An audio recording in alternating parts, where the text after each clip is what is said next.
Good evening, I'm Tips Mahoy and this is ArthIntel Evening Edition. Coming up, North Korea shrugs off Trump's scaled-back drills with South Korea, saying it changes nothing. Israel admits its soldiers fired at car in which Hind Rajab was killed. Canada and U.S. say they are finalizing a trade deal, but details remain murky. That plus a check of the weather across the country. First tonight, the headlines making news around the world.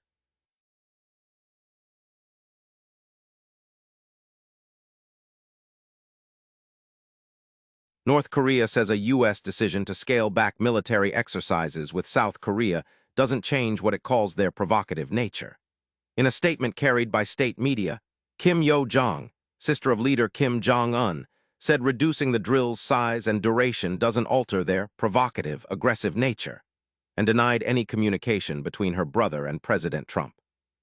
The comments come after Trump ordered the Pentagon to substantially reduce the annual Ulchi Freedom Shield exercises, citing what he called a good relationship with Kim and South Korea's refusal to back him over Iran. South Korea's military confirmed the drills, originally set to run through August 27th, will now end Friday, with some joint field training also downsized. The Israeli military has admitted its troops opened fire on a car carrying 5-year-old Hind Rajab and 6 family members in Gaza in January 2024, saying it has ordered a criminal investigation. Hind died after a 3-hour phone call pleading for rescue from the Palestinian Red Crescent. The IDF also admitted Wednesday that troops fired on the ambulance sent to save her, killing 2 medics. The military had previously denied its forces were present in the area, but investigations by media and others had found evidence suggesting Israeli tanks were responsible. The bodies were only retrieved 12 days later when troops withdrew.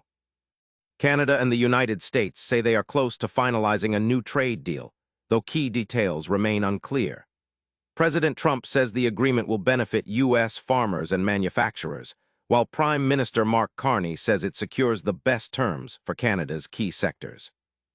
U.S. Trade Representative Jamieson Greer said the deal removes several trade irritants, while Canadian officials say issues like dairy supply management and remaining tariff reductions are still being negotiated.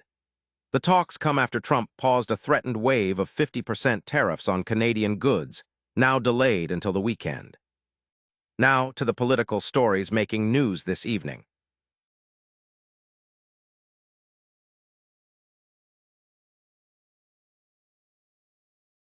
Your website should make you money, most don't. Toolbox Development builds sites that actually rank on Google and turn visitors into calls. No contracts. Find them at toolboxdevelopment.net. A comment from Georgia Senator Jon Ossoff has ignited a media firestorm around a White House aide. Ossoff said President Trump would rather, quote, build a ballroom and travel with Natalie than do his job, a remark widely seen as suggesting an inappropriate relationship with aide Natalie Harp. Ossoff later said he was only referring to Harp as Trump's security blanket, but conservative critics have accused him of dodging his own insinuation. Since then, outlets from CNN and MS now to the New York Times, Daily Beast, Rolling Stone, Forbes, and Salon have run extensive coverage of Harp, with her name mentioned more than 130 times on CNN alone since Monday, according to Grabian transcripts. Dr. David Mournes, the 79-year-old former senior advisor to Dr. Anthony Fauci, has pleaded guilty to 1 federal count of conspiring to defraud the government, with prosecutors dropping 4 other charges. According to a plea agreement, Mournes used his personal email to evade Freedom of Information Act requests, corresponding with EcoHealth Alliance head Peter Daszak about efforts to resolve NIH scrutiny into Wuhan lab funding, with minimal damage. Mournes also acknowledged submitting a 2020 paper on COVID-19's origins with the intent of benefiting Daszak and EcoHealth Alliance. His attorney, Timothy Belevitz, says Mournes has taken responsibility for what he did. A federal appeals court has handed Wisconsin election officials a win, upholding the state's exemption from the National Voter Registration Act.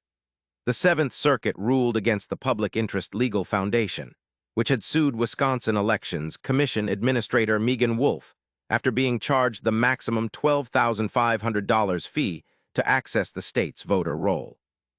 The 3-judge panel, in an opinion written by Judge Diane Sykes, rejected arguments that the exemption violated equal state sovereignty principles, saying it functions more like an equalizer. Wisconsin's law allows officials to redact voters' birth date information and charge escalating fees up to $12,500 for electronic voter records. A policy PILF argues shields the state from the public scrutiny required in 44 other states. The House Ethics Committee is investigating Democratic Rep. Jimmy Gomez, with lawyers alleging their client was interviewed about sexual harassment and assault involving the congressman. The committee has publicly said it's looking into whether Gomez engaged in sexual misconduct, including alleged inappropriate sexual contact with a House staffer. Top House Democrats Hakeem Jeffries, Catherine Clark, and Pete Aguilar called the allegations serious and disturbing and urged a swift investigation. Gomez, through a statement, acknowledged past extramarital affairs but said they were consensual and did not violate the law or House ethics rules, adding he's confident a full review will clear him. Finally tonight, sports.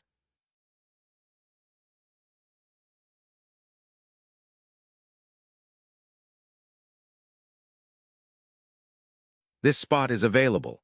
ArthIntel reaches a daily news audience on the Evening Edition and across ArthIntel.com. To advertise with us, visit ArthIntel.com. The Dodgers have placed All-Star closer Edwin Díaz on the injured list with neck inflammation, his second IL stint this season after missing 3 months earlier this year following elbow surgery. Manager Dave Roberts said Díaz's neck MRI came back clean, calling it a best-case scenario. Díaz has struggled badly in his first season in Los Angeles after signing a 3-year, $69 million deal, posting an 11.85 ERA with 7 saves and 4 blown saves in 16 outings. In a corresponding move, the Dodgers recalled pitcher Emmett Sheehan from AAA to bolster their bullpen. The Dallas Wings' promising season has hit a rough patch, going just 2-7 since the All-Star break and falling to 8th place at 2016 following a loss to the Golden State Valkyries. The team's slide has been fueled by injuries. Number 1 overall pick Azzi Fudd is out for the season after needing knee surgery, while Jessica Shepard is still working her way back from an ankle injury. Rookie of the Year Paige Bueckers has also struggled since the break, with her scoring, shooting, and playmaking numbers all dipping while her turnovers have climbed. Dallas hosts Caitlin Clark and the Indiana Fever Thursday before starting a 6-game homestand against lottery teams as they try to find their footing ahead of the playoffs. And finally, here's a look at temperatures across the country right now. It's hottest in Phoenix at 108 degrees, while Chicago is the coolest spot on the board this evening at 70. That's ArthIntel Evening Edition for now 9 stories, coast to coast. I'm Tips Mahoy for ArthIntel, signal over noise. Enable notifications to stay up to date, like and subscribe, and catch every headline on ArthIntel.com.